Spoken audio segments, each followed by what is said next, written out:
Is this a good time for some beginning birders tips? Sure, why not?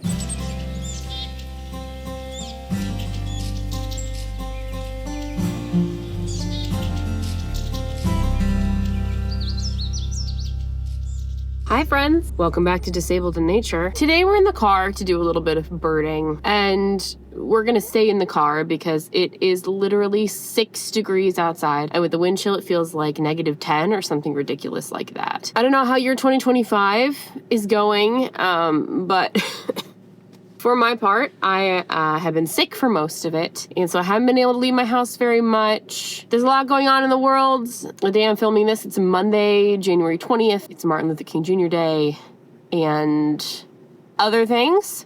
So I thought, what better way to forget than to come do some birding? And I thought it was a great opportunity to showcase to you how the thing that I always say is actually true, which is that birding is the most accessible hobby. So I brought myself and Boots, the van, out to this lovely lake area near my house. It's pretty frozen over today, so I don't know what we're gonna find. I see a big flock of something over there. So I've got my trusty binoculars, and I figured we could just maybe chat and see what we can find. So I'm gonna start my eBird track. You open eBird and you go to start checklist, and then you can add the birds that you see as you see them, and then it submits them to a database. It's like a good community science platform that I really enjoy. And usually I would use my Merlin bird app to ID birds, but hopefully I've been doing this long enough that I can identify whatever I can see here at this pond in the middle of the city. But I'm also recording on my phone, and Merlin is on my phone. So I was going to remember to bring one of my hard copy field guides, the book kind, with me today, but I didn't. Yeah, I'm gonna go start that track and I'll be right back. eBird track is started. So one of the things that I said I wanted to do in 2025 was focus on creativity and joy. And I feel like I've been doing okay with the, oh, bird. Oh my God. It went behind the tree line. I don't know what it was. It was big and raptor-like. Anyway, I've been doing some bird-related art. I'll put up on the screen some examples of some of the watercolor paintings I've been doing. But another thing that I really wanted to do was more birding, because this brings me so much joy. Even if it's just doing like this, sitting here in the car.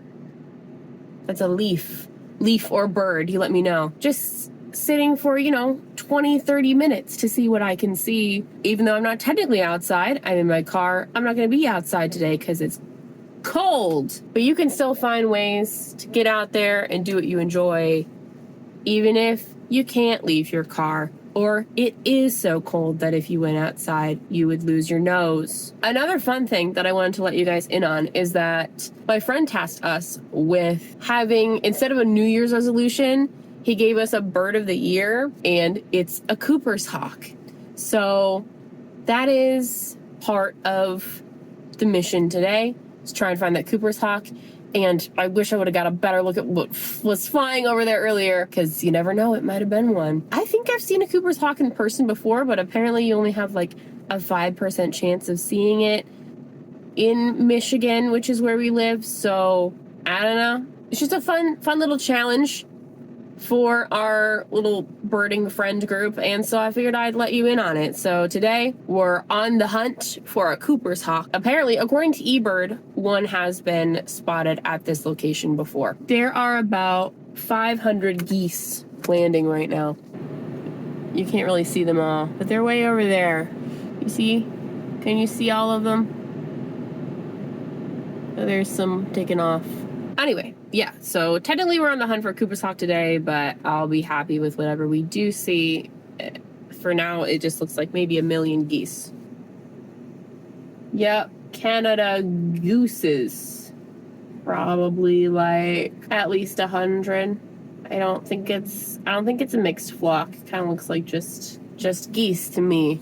So one of the things that I actually really like about birding in the car is, so I have muscular dystrophy and it affects my upper shoulder muscles, my arm muscles. So like, it's hard to show you in the car, but like this is about as high as I can reach my arm of my own accord.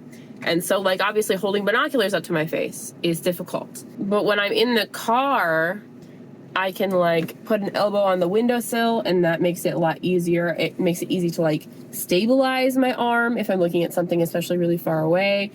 I can use the steering wheel, you know. The only problem with that is that sometimes I accidentally honk at people, and that's just, you know, we all have our burden to bear. Is this a good time for some beginning birders tips? Sure, why not? When I first arrive at a place and I start to bird, the very first thing that I do is kind of like, put the binoculars down and I just kind of like scan and look around. That sounds obvious, but the main things that I look for are obviously bird-shaped items, like that flock of geese over there, and movement. Like keeping a bigger picture and looking for just like generalized movement can be really important before you ever put the binoculars up to your face. Oh, by the way, I use Nikon Monarch 5s for binoculars. They are, I think they're 8x10s. 10 by 42s. I don't know what the numbers stand for. Don't come for me. I got these binoculars like, oh my God, 10 years ago when I was taking my ornithology class during my undergrad program. They were what were recommended by my professor who essentially does birding professionally. So I bought these. They're kind of pricey. They were like almost $300 even back then, but they're great. They let a ton of light in. I never ever had a problem or a complaint with these. So not sponsored, but Nikon Monarch 5s. Great birding binoculars if you want to invest. Oh, more geese. Can you see them? By the time I get the camera flipped around to show you all the geese that are descending upon this flock, like they're already like amidst the tree line, so you can't see them. What was I saying? Oh yeah, so like scan for generalized movement.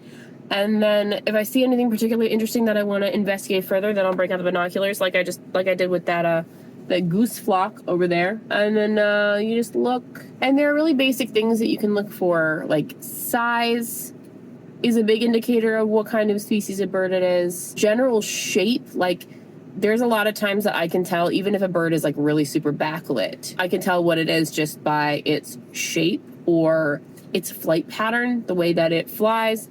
A lot of different birds, like they'll have more of a fluttering flight pattern or a gliding flight pattern, stuff like that. I really want that hawk thing to come back. And a lot of birding is just like sitting and waiting too, right? Like you never know if you have patience what will come to you. And then if I don't see anything, just like with the wide scan, I'll go in and I'll do a scan, like a place like we have here, body of water with like a tree line. A lot of times I'll scan the tree line. You can find a lot of interesting stuff there, like herons. A lot of times like great blue herons or green herons will chill out by the tree line. Those are always fun. Those are always a crowd pleaser species to see. So let's see. And so since I can't like unless I have like something like a railing in front of me to prop both my elbows up on, like I almost always only hold my binoculars with one hand. So I have to like hold them and adjust my focus with the same hand.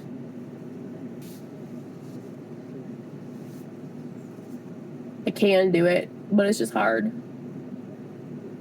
Nothing but gooses. Yeah, nothing but gooses. A lot of times another big component to birding can be listening. So a lot of times I'll hear a bird before I see it. And then you kind of know, if you hear it, you can know what you're looking for.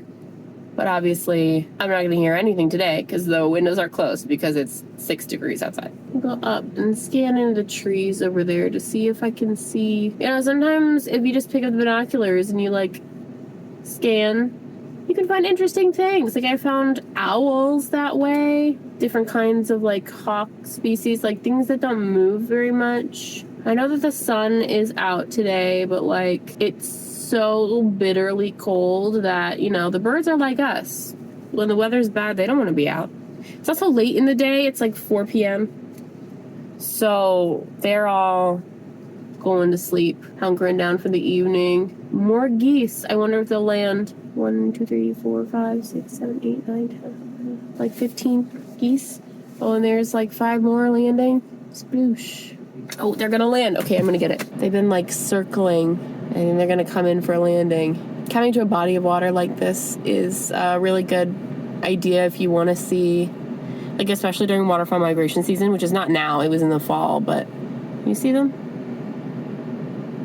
They're gonna go land on the far side of the pond. Coming to a body of water like this in the evening, especially like October, November, December, which is like waterfowl migration season, especially if you were somewhere not in the middle of the city like I am, sure that'd be a great way to see a bunch of different kinds of waterfowl, especially because that's when they come down to roost for the night. But it's mostly just geese, you know?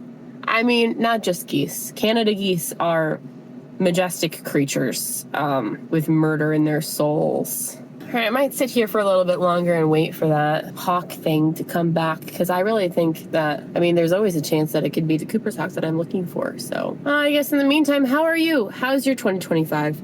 How are you feeling today? I hope that this has been an okay distraction. If you're just feeling overwhelmed, and maybe it's given you some ideas for going out and looking for birds on your own, I definitely recommend doing it first.